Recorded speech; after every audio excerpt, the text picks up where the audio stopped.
Deixa eu pegar essa discussão por um outro ângulo.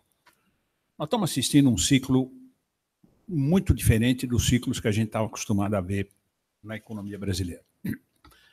Se eu pegar pela datação do CODACE, do qual eu tenho orgulho de dividir junto com o Wagner uma cadeira lá dentro, que datou todos os ciclos, esse não é o mais profundo da história. Nos anos 80 existiram 2 ciclos cuja profundidade foi semelhante no ponto de máximo. Mas ele é inegavelmente o ciclo de recuperação mais lenta da história. Quer dizer, o CODACE datou o final da recessão no primeiro trimestre de 2017, quer dizer, o primeiro trimestre de recuperação foi o segundo.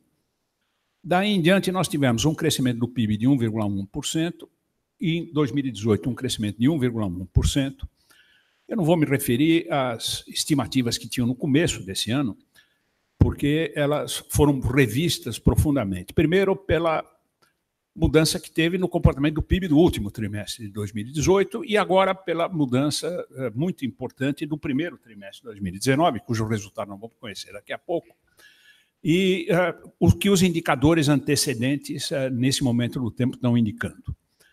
Quer dizer, ao nível da informação existente hoje, eu diria o seguinte, a probabilidade de a gente ter alguma coisa parecida com 1% de crescimento neste ano de 2019 pode ser um pouco mais, mas tem uma chance maior de ser um pouco menos, pelo que se vê hoje em dia. Esse gráfico que eu coloquei aí não coloca os ciclos do CODACE em termos absolutos, coloca em termos per capita. Quer dizer, evidentemente, lá em 88, teve uma queda do PIB per capita no momento de maior queda. A população crescia muito mais lá atrás do que cresce hoje. A população hoje cresce 0,8 ao ano. Então, um crescimento de 1,1 dá um crescimento de 0,3 da renda per capita. Eu estava explicando isso outro dia, alguém me disse, mas 0,3 é significativo. Eu peguei a regra do Luca Paciolo, que é aquele que inventou as partidas dobradas. Você divide 70 pela taxa, você tem um número de períodos que demora para dobrar a variável. Quer dizer, se o PIB per capita crescesse a 7% ao ano, demorava 10 anos para dobrar. Se ele crescer a 3,5%, demora 20. Se ele crescer a 1%, demora 70 anos. Se ele crescer a 0,5% ao ano, demora 140 anos. Se ele crescer a 0,3% ao ano, vai demorar mais ou menos 245 anos para que ele dobre. Então, nós estamos assistindo realmente uma recuperação de PIB per capita a passo de carga do manco andando de muleta. Quer dizer, é uma recuperação extremamente lenta que pega a economia com hiato de PIB aberto. Por que que isso acontece? Deixa eu pegar o Basics, 101. Eu tenho capacidade ociosa, eu vou depois me referir a isso, e eu tenho desemprego em torno de 12% na definição da PNAD contínua. Saiu de 7% lá atrás, antes de começar o ciclo. Quer dizer, economias que estão com esse grau de ociosidade nos fatores têm uma recuperação cíclica mais rápida quando tem uma ampliação mais rápida e mais intensa de demanda agregada. Então, nós temos que olhar, no fundo, para a demanda agregada e dizer o seguinte, que movimentos de demanda agregada podem ser a driving force que coloca essa economia novamente na situação de equilíbrio. Nós assistimos 2 exposições hoje de manhã sobre o lado externo.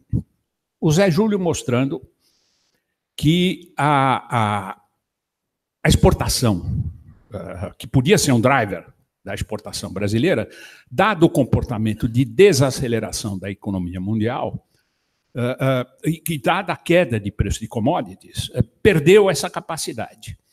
Na verdade, empiricamente, a elasticidade de renda a longo prazo da exportação brasileira, o valor em dólares, com relação à exportação mundial, o valor em dólares, é 1, como tinha que ser aproximadamente.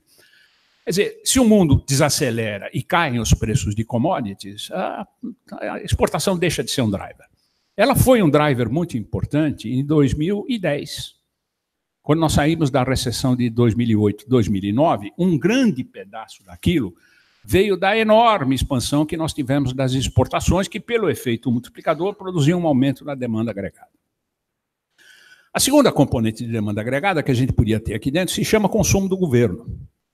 Em 2008, o presidente da República abriu as burras do Tesouro e inundou a economia com gastos públicos muito grandes.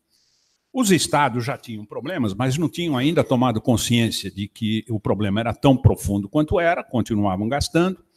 E, além do suporte de expansão de demanda, que veio da transformação de um superávit primário em déficit primário, é isso que eu estou falando. Olha quantos pontos do porcentagem nós demos de shift de um lado para o outro de expansão. Quer dizer, além disso, teve uma transferência enorme de recursos para bancos públicos, primordialmente o BNDES, em segundo lugar a Caixa, que no fundo geraram uma expansão de crédito que acabou de estimular ainda mais o crescimento da economia. Se há hoje alguma coisa que pode vir desse vetor de impulso da demanda agregada, esse impulso é negativo, é contracionista.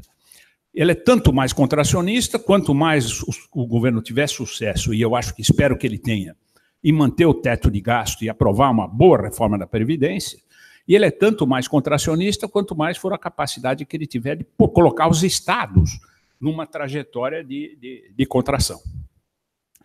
A terceira componente que pode existir aqui dentro é a componente de consumo das famílias. Bom, o consumo das famílias depende de duas coisas. Nesse gráfico de baixo, eu tenho as taxas de variação trimestrais anualizadas do consumo das famílias, essa linha em azul ou em verde, eu não sei direito qual é a cor que sai na tela.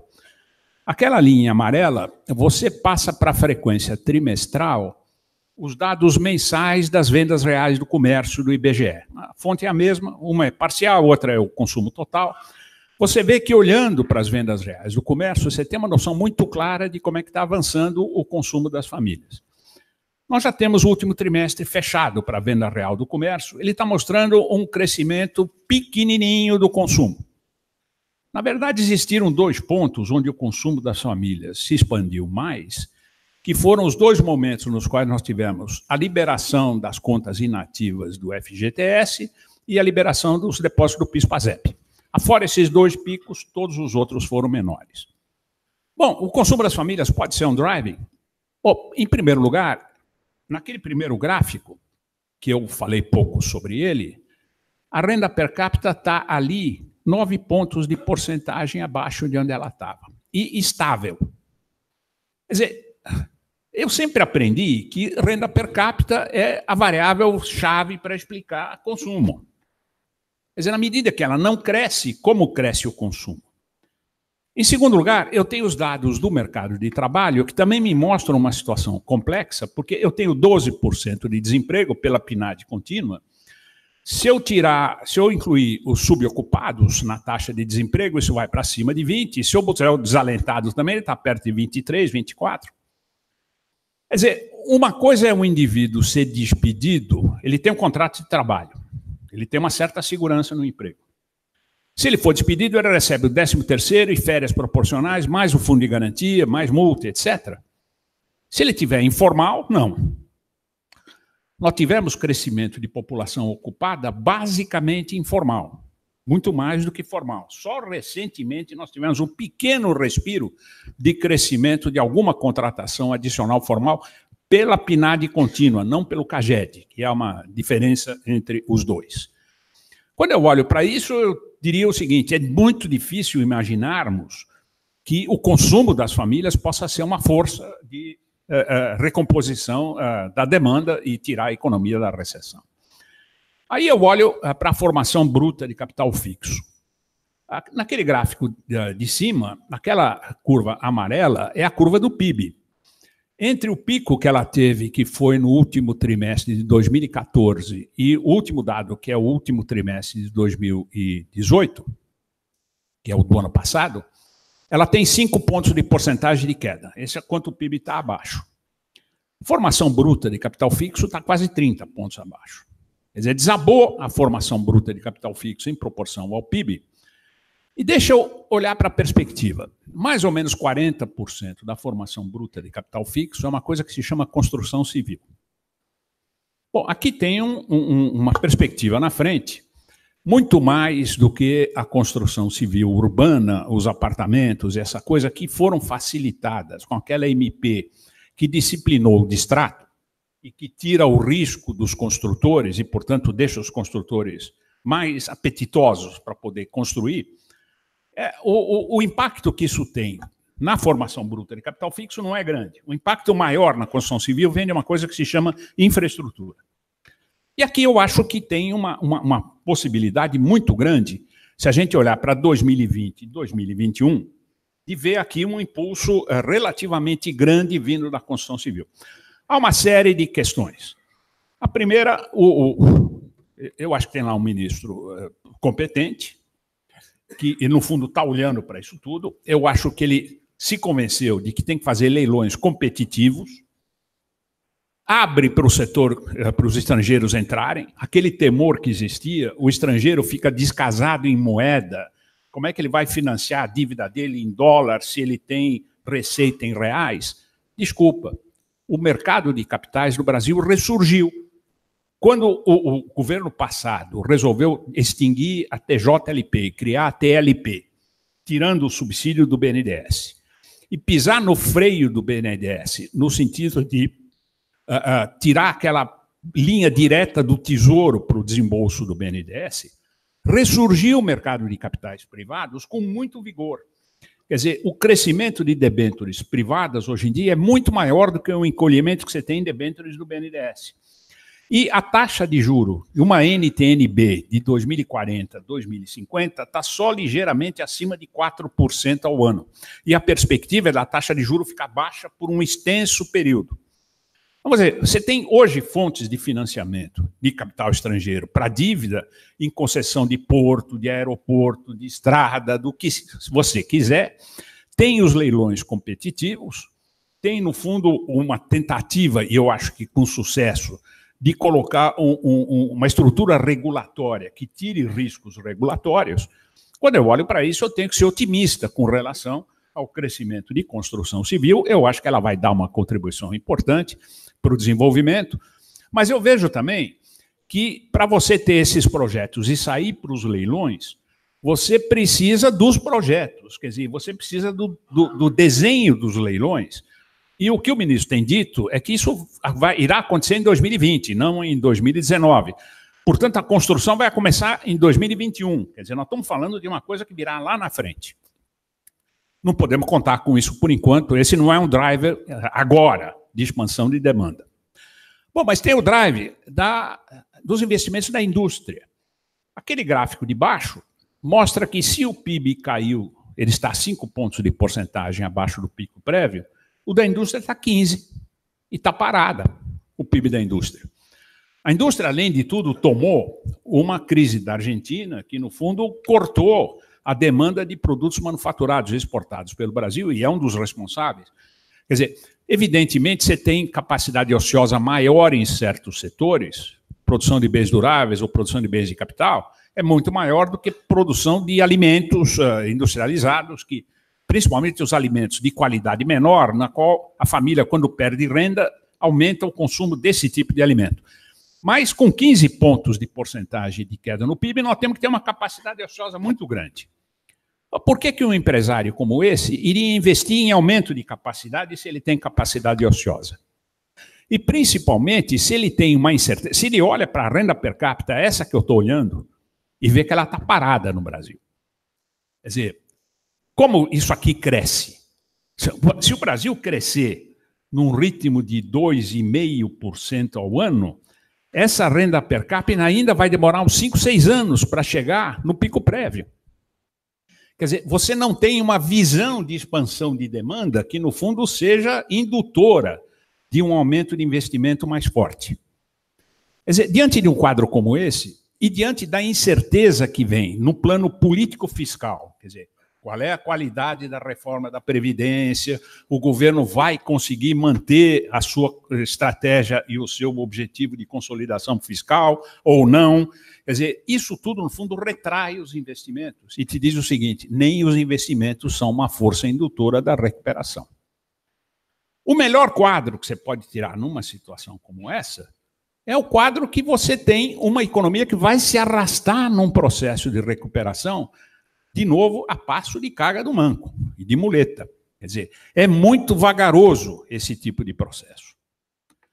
cabe, numa situação como essa, alguma reação de política monetária? Bom, eu sou um sujeito consistente com o que eu aprendo na teoria. Eu abri tudo o que eu aprendi de regime de metas. E o regime de meta me diz o seguinte: bom, em primeiro lugar, o mandato do Banco Central é cumprir a meta. Isso é o que ele tem que fazer. E ele tem que operar sobre o instrumento que ele tem na mão, que se chama taxa de juros básica, de forma a convergir para a meta com o menor custo possível em termos de perda de produto. Bom, quando eu olho, eu não estou olhando qual é o hiato do PIB. Tem gente que acha que ele é muito grande, tem gente que acha que ele é menor. Quando eu olho para o tamanho daquele ciclo, eu só posso tirar uma conclusão: esse hiato é negativo e é grande. Existe uma componente desinflacionária grande aqui dentro. Ah, mas o Banco Central projeta a inflação no penúltimo relatório de inflação, no cenário de mercado, e a inflação estava em 2020 na meta. Bom, eu tenho a impressão seguinte: se você rodar um modelo com o PIB crescendo a 1 ou a 0,8, é muito provável que, no horizonte relevante, com a taxa de juro no 6,5, a inflação vai estar confortavelmente abaixo da meta. Bom, se a inflação estiver confortavelmente abaixo da meta, num horizonte como esse, não há nenhuma razão pela qual o Banco Central não deva reduzir a taxa de juros. Ele está seguindo exatamente aquilo que o Inflation Target ensina que ele deve fazer. Ele está olhando para uma inflação abaixo da meta, ele está olhando para um hiato do PIB muito ruim, ele está olhando para uma renda per capita 8 a 9% abaixo de onde ele estava, usou a política monetária sem nenhuma violação com relação aos princípios. A questão é, isso não é irrestrito, você não faz isso você não faz isso na pancada, você não faz isso sem olhar efeitos colaterais, sem olhar outros tipos de efeitos que você tem. Deixa eu insistir um pouco mais, porque o Afonso levantou uma questão que é quanto certas correntes de mercado explicam por que nós estamos nessa situação e dizem o seguinte: a taxa neutra de juros caiu. Bom, eu posso achar o que eu quiser, dentro de uma tradição que a IPGE ensina, o IBRE respeita, a Universidade de São Paulo respeita, a PUC daqui do Rio de Janeiro respeita, todos nós respeitamos. A proposição que vale é aquela que não é negada pelos fatos. Eu tenho que olhar se de fato tem ou não tem evidência que caiu a taxa neutra de juros. Aquele gráfico de cima, na verdade eu não pus aí qual é a estimativa que a gente usa. Eu botei 4 estimativas que vêm de percepções de certos segmentos da sociedade sobre qual é a taxa neutra. Eu posso extrair a percepção da taxa neutra pela inclinação da curva de estrutura a termo. Isso é uma forma. Eu posso extrair qual é o consenso de mercado sobre a taxa neutra olhando as respostas que eles dão à pesquisa Focus. Eu posso extrair a percepção da taxa neutra olhando qual é a projeção do Banco Central e, no fundo, ajustando na curva de reação do Banco Central. Eu posso estimar a taxa neutra por um mecanismo mecânico qualquer. Normalmente você tem, no passado, você tinha distância... Bom, em primeiro lugar, a taxa neutra veio caindo no Brasil, consistentemente. Ela caiu, acompanhando exatamente o que aconteceu com a taxa neutra do mundo. O Brasil não está diferente do mundo, tem uma tendência de queda de taxa neutra no mundo, a nossa taxa neutra também caiu. Nós também estamos passando por uma transição demográfica, embora a gente não esteja aumentando poupança, porque nós não conseguimos até hoje acertar a questão da previdência, mas nós tivemos uma desaceleração do crescimento do PIB potencial, que, no fundo, é uma redução da produtividade marginal do capital, que é uma das razões para a explicação da queda da taxa neutra no mundo. Quer dizer, ela caiu, eu tinha lá aquela área cinza, que está ali em cima, te mostra a diferença que você tem entre a máxima e a mínima, nesses 4 critérios. Nos últimos tempos, essa distância se estreitou, e nós temos uma taxa neutra nessas 4 percepções possíveis, em torno de 4% ao ano. Qual é a taxa de juros relevante para explicar a atividade econômica? Não é a Selic, a gente sabe disso. Ela é a taxa de juro real ex ante de 1 ano. Essa é que, econometricamente, é que explica melhor Bom, essa está lá em torno de 2,5, 2,6, 2,7 hoje em dia, ela está abaixo da taxa neutra. Se ela está abaixo da taxa neutra, ela é estimulante. Quer dizer, eu não precisaria sair correndo para poder baixar a taxa de juros. Quer dizer, mas, de qualquer forma, se você tem uma economia que não reage, você pode tomar em consideração, quer dizer, eu diria, pode reduzir. Agora, você tem que olhar duas coisas. A primeira é olhar o ambiente externo. E para olhar o ambiente externo, eu caso com o que vocês dois colocaram, tanto com o que o Zé Júlio colocou, quanto com o que o Mário colocou, eu acho o seguinte, aquela primeira curva que está ali em cima são várias taxas de juros de títulos de 10 anos no mundo que mostram que claramente você tem uma tendência de queda. Ou explicada por redução de produto potencial, ou explicada por transição demográfica, ou explicada por tecnologia, explicada pela combinação de todos esses efeitos. Mas tem aqui embaixo a estimativa que o Williams, junto com o Laubach, fizeram, ele e mais a Holston, que é a coautora dos três, que publica o paper do qual eu extraí essas três taxas, mostram que há uma tendência de queda de taxa neutra no mundo. A dos Estados Unidos, o próprio Powell reconheceu isso quando ele expôs o fim do ciclo, ela estaria em termos reais em 0,5% ao ano, e o próprio Mário Draghi colocou que dentro da área do euro essa taxa está próxima de zero. Ela bateu no zero bound. Mas ela cai também no Reino Unido, ela cai também no Canadá. Eles não fizeram essa estimativa para o Japão, mas eu não tenho dúvida que se você fizer a estimativa de taxa neutra para o Japão, ela também está lá embaixo. A neutra do Brasil seguiu, quer dizer, se eu olhar por aqui, eu diria o seguinte, talvez não exista no mundo, eu acho que provavelmente não exista, pelo menos nesse horizonte de 1 ano, 2 anos que eu estou olhando, um risco de uma surpresa inflacionária que, no fundo, obrigasse um desses bancos centrais de maior porte a ter que subir taxa de juros. Existem outros riscos na economia mundial, como o risco de guerra comercial, como o risco de uma desaceleração maior da economia mundial. Esse risco está sempre presente, isso pode ser um choque. Eu acho que ele é relativamente menor com relação a um outro tipo de choque que eu acho que pode acontecer, que é o fato de você tentar usar uma redução monetária, uma redução de taxa de juros para estimular a atividade econômica, num contexto no qual você não tem credibilidade suficiente na execução da política monetária, gera com isso um aumento da percepção de risco que produz uma inclinação da curva. E quando surge a inclinação da curva, em vez de você ter o estímulo, você tem o desestímulo da política monetária. O exemplo que eu estou usando é esse exemplo do gráfico de baixo. Esse episódio aconteceu o ano passado, por volta do meio do ano. Um pouquinho antes de acontecer aquele deslocamento para cima, aquela curva, eu acho que é de setembro, de dezembro do ano passado, não dá para ver aqui direito, é uma das duas. A taxa Selic estava em 6,5% e o DI de 1 ano, a taxa de juros de mercado de 1 ano, estava em 6,5%. Bom, metade do ano passado acontece em 3 episódios. O primeiro episódio, que já vinha conosco, tinha uma eleição pela frente, ninguém sabia quem ganhava. Tinha gente que dizia, se ganhar o Haddad, se ganhar o Ciro, que era a probabilidade maior, isso era uma componente de risco. Segunda componente de risco, lá pelas tantas aconteceu uma greve dos caminhoneiros, que, na verdade, sepultou qualquer possibilidade de aprovar aquela reforma da Previdência que estava lá. Terceiro lugar, o Powell, nos Estados Unidos, puxou um pouco a taxa de juros para cima. Foi o momento no qual começou a valorizar o dólar mais fortemente.